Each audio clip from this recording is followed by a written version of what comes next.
جو ہم وقائع رونما پیش آئے ان کی وضاحت اس بنیاد پر پیش کی جائے کہ قرآن کریم میں اللہ تعالیٰ نے ارشاد فرمایا ہے لَقَدْ كَانَ فِي قَصَصِهِمْ عِبْرَةٌ لِأُولِي الْأَلْبَابِ واقعات، قصص اور کہانیاں صرف دل لبھانے اور للچانے کے لیے نہیں ہوتے، بلکہ ان کے بیان کرنے کا مقصد اور مقصود اور مطلوب یہ ہوتا ہے کہ عقل والے، دانش مند، فکر مند، صاحب ذی شعور انسان اس سے عبرت پکڑے۔ کچھ واقعات وہ ہیں جو اللہ تبارک و تعالیٰ نے قرآن کریم کے اندر بیان فرمائے،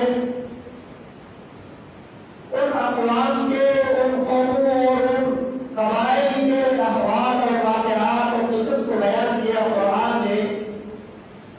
جنہوں نے اللہ تعالیٰ کی نافرمانی کی اور پھر اللہ تعالیٰ نے ان پر اپنی گرفت کو سخت کر دیا، ان کے اوپر عذاب بھیجا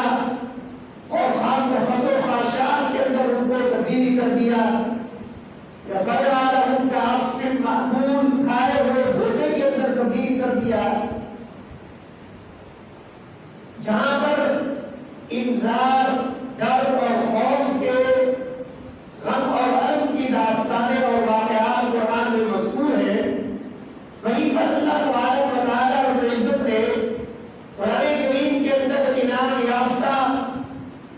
اور ان طبقات کا ذکر فرمایا جن سے اس نے خود راضی ہونے کا اعلان فرمایا،